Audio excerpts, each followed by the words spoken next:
I'm challenging myself, yin-yang EQ. Now, I've adopted this from Bob Katz, and I've developed my own theory around the calculations behind it, which we'll go through. But the reason why I'm challenging myself is because I've laid out a whole bunch of tests we're going to go through and we're going to listen to together.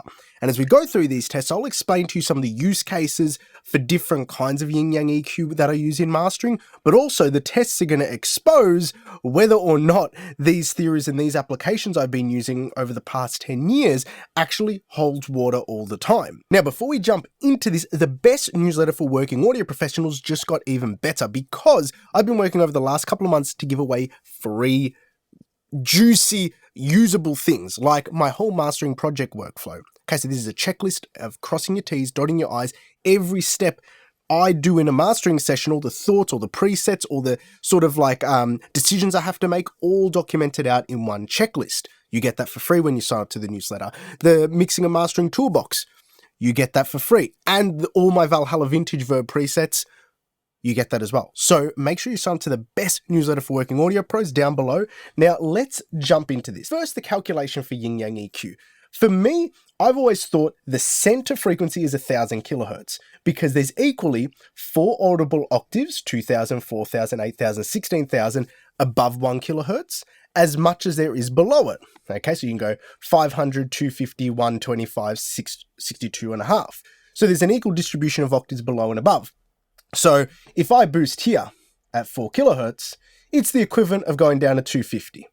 Okay? And vice versa, whoops, let's just undo that. And vice versa for a 2 kilohertz up, that's the equivalent of going 500 down. Okay, so relative energy points.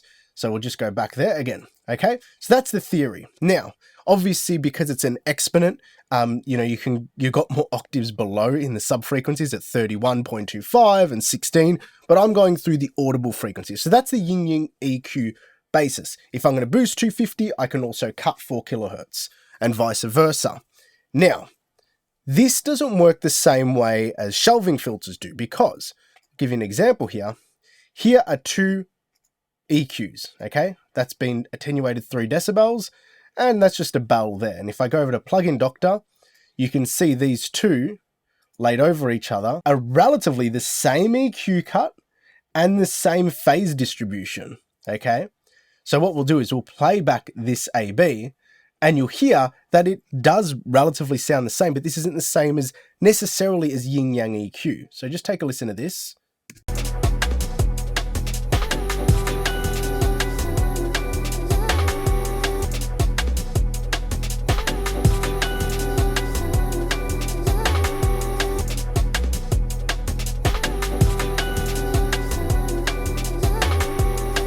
Okay, so that has the same effect of each one, okay? The 2 shelves and the 1 bell, because technically they're just a series of all-pass filters creating the same phase rotations and the same null and voids in the frequency spectrum. However, what we need to get to is the real juice, and that's what I've set up here, is all these yin-yang EQs, okay? And what I'm going to go through is I'm going to go through each one and we're going to have a listen and a discussion about what's going on there. So let's get into it. This first one is a yin-yang between the sort of mid-range 500 to 2 kilohertz. Now, typically, I'm doing this yin-yang move for mid-range that is noisy, okay?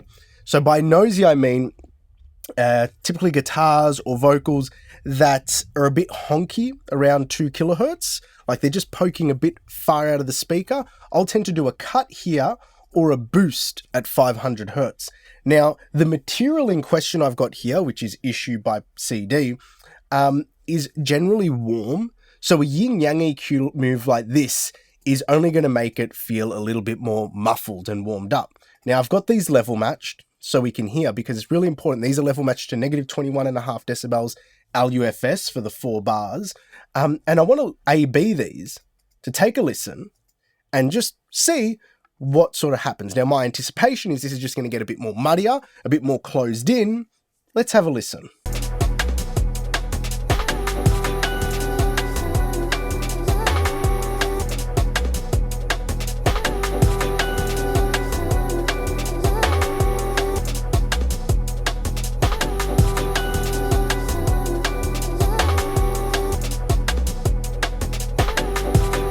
So for me, some of the reverb and the synth pads in the background of the tails of the vocal gets a little bit too full. So a move like this really isn't necessary here, but you can hear how even doing this opposite move has a similar effect to the boost in the mid-range, but the only thing I don't like about this 2 kilohertz, like I said, that honky tone is also where a lot of the snap of the click is, so it's taking away from that as well. So in this instance, would I use either of these EQs for this? Probably not. I wouldn't. However, I would consider doing the inverse, because the inverse, okay, takes away a bit of that woolliness and aims to accent that driving smack on the snare. Now, let's have another listen to this.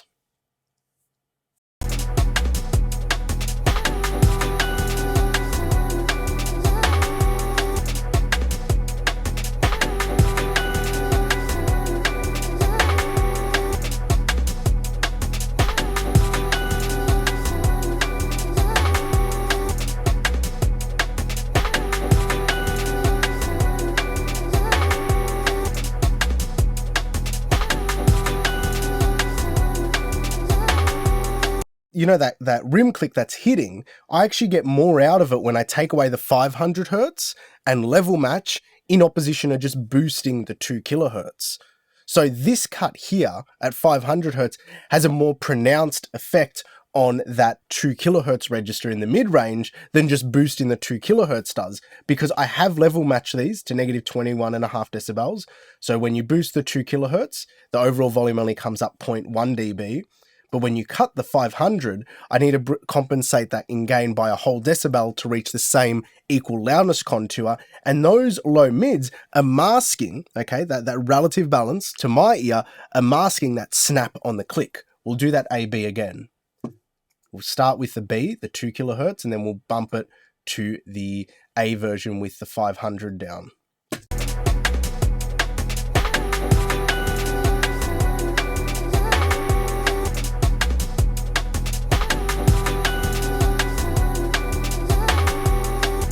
It's very much of a muchness.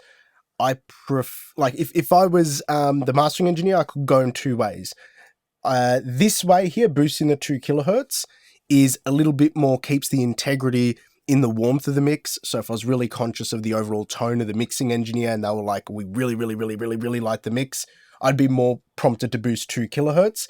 If I was being a little bit more creative and trying to clean this up and make that top end smack a bit more around that 2 kilohertz, I'd be going for the cut at 500 hertz. Okay, this one is lower. This is a 250 hertz. So this is a boost at 4 kilohertz or a cut at 250 hertz. So let's have a listen to this.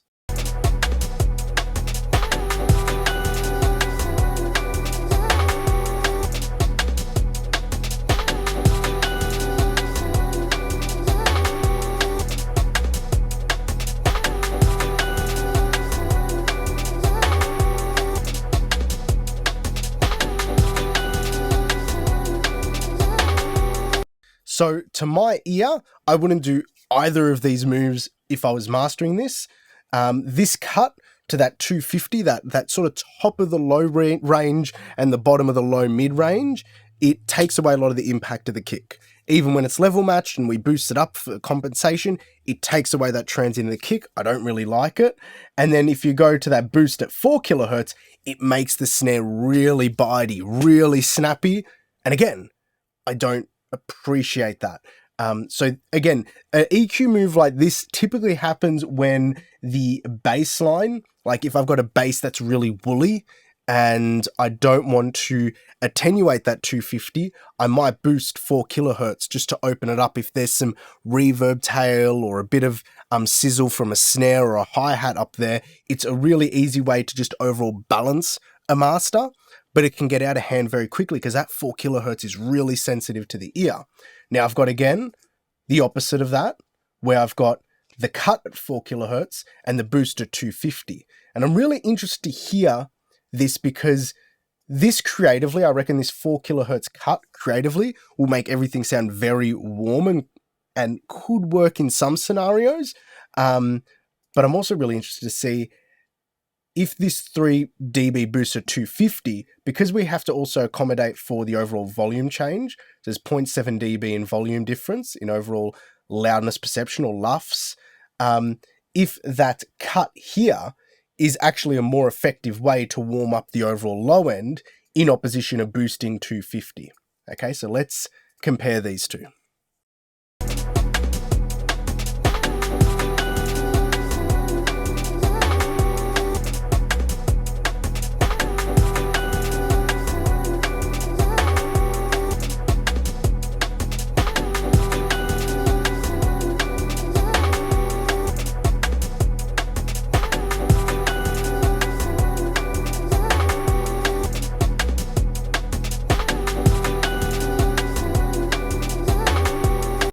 Listening back to both of them, I actually like both for different reasons. This cut at 4K makes everything feel a little bit more glued or gelled together in a sense, because we're losing some of that transient a little bit, and it's not bad in any sense of the word. The boost to 250 actually didn't sound as muddy as I thought. It felt a little bit more natural, actually, just bouncing that 250 out whenever it's hitting. That's an interesting yin-yang. Typically, I'm more inclined to go to the 4 kilohertz and duck it a bit if it's sharp. The fact is, in this mix, that 4 kilohertz isn't really all that edgy, so boosting here sort of works in a way, works in a particular fashion. And mind you, these are extreme EQ moves doing 3 dB. You're not going to do this in a session, but I'm just trying to exemplify what's happening here. The next one here is at 125 and 8 kilohertz. Now, as these get wider and wider, the differences are going to be more stark. Typically, this 8 kilohertz cut is most often happening when there's over-processing in vocals and things start getting harsh and smashy and bitey, and the low end is really choked as it is. I tend not to try and boost the low end if there's already pumping and over-compression happening there. I try to guide myself towards taking cuts out of the top end, because any additional processing, any additional EQ, any additional compression of the low end just tends to kill and choke the vibe even more there. So let's have a listen to this AB.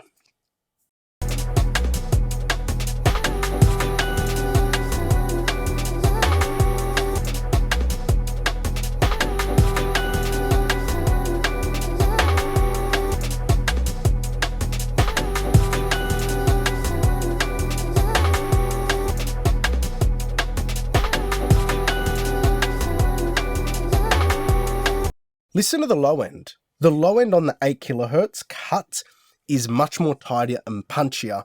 This boost here, it's interesting, the sound, but it's a bit flabby. Whereas this 8 kilohertz cut, obviously we're compensating 8 decibels here, because we're not making any moves to the low end, it actually feels a bit more tighter and punchier and moves with a bit more depth. Whereas this boost just feels like a bit of flab in the low end that's getting boosted. Take a listen again. We'll go from, the 125 to the 8K.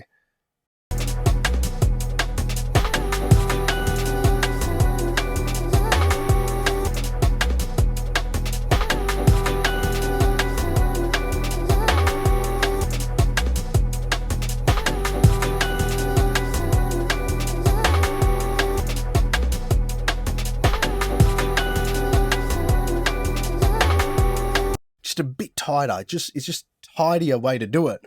Have a listen to the hi-hats though. There's something which happens there which we need to be conscious of again.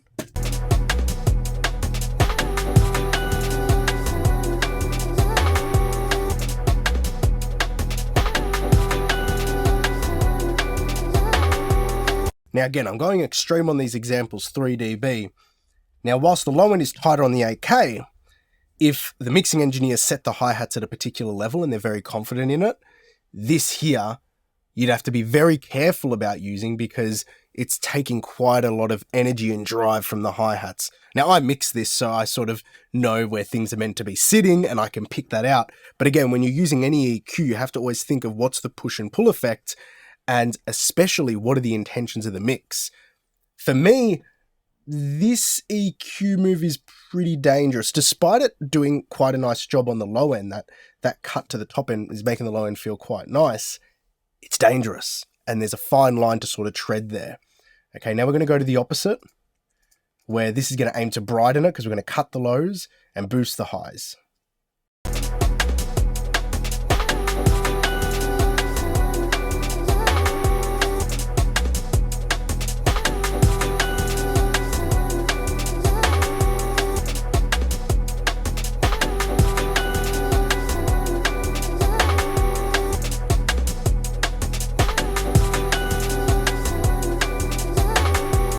I can say as the mixing engineer, if a mastering engineer did this to my mix, I would hate them.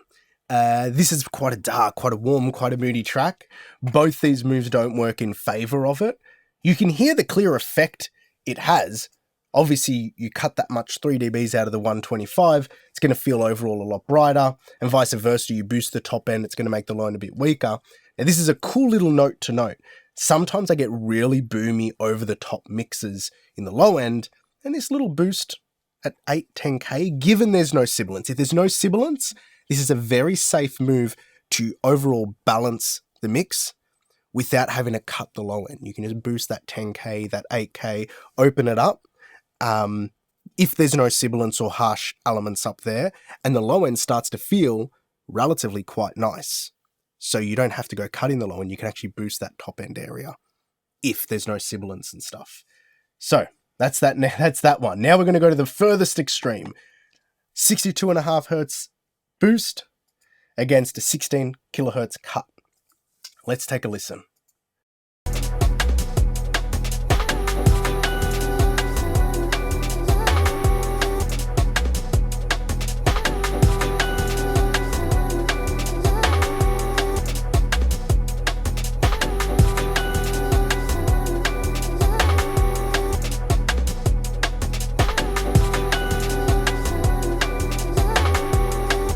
This is probably the most tasteful of all the cuts when it's come to relative to the low end. The other ones at 8K was, we just discussed that, but 4 and 2K cuts created a clear shift in the tone and character of the mix, which could be argued as a benefit or not, and there are use cases for each. But for this mix in general, this 16 kilohertz cut is quite nice. This boost at 62 hertz is horrible. Is horrible. It bloats the low end quite a lot. But this creates a nice contrast into the low end. Okay, we'll have another listen.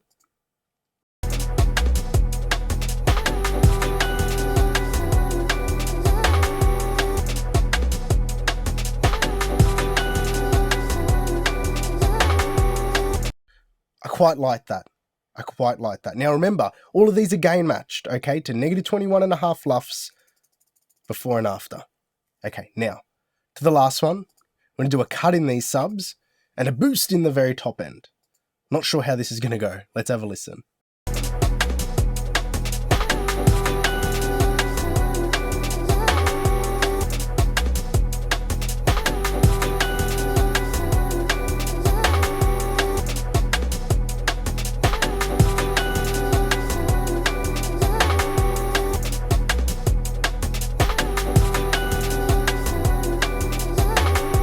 Now, this cut here is one where I think is really important to observe the difference.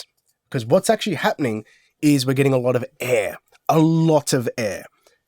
Typically, when people ask me to add air to their masters and they've got a really flabby low end, this isn't a flabby low end, but they've got a really flabby low end, what I will do is not this cut, but this showcases the relationship good.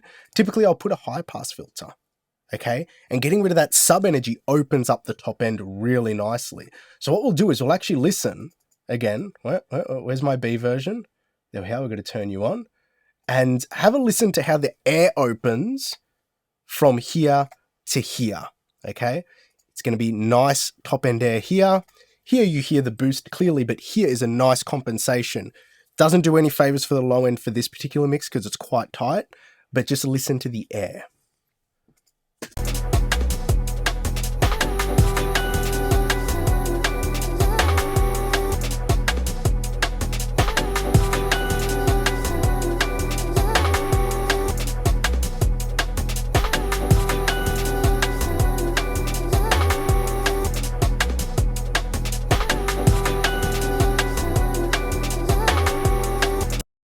So there you have it, yin yang EQ. I want you to listen to all these tests again. I want you to set up these tests for yourself. It's quite easy to set up. And challenge yourself to thinking about when you're mastering, how does one EQ move in a particular register affect your perception of another register? Because that's what we're doing here. And that's what I wanted to sort of set up here and go through to get the thought process thinking. And also challenge myself a little bit to relay this information and make sense of what I've been doing in sessions as well. So with that, until next time, take care.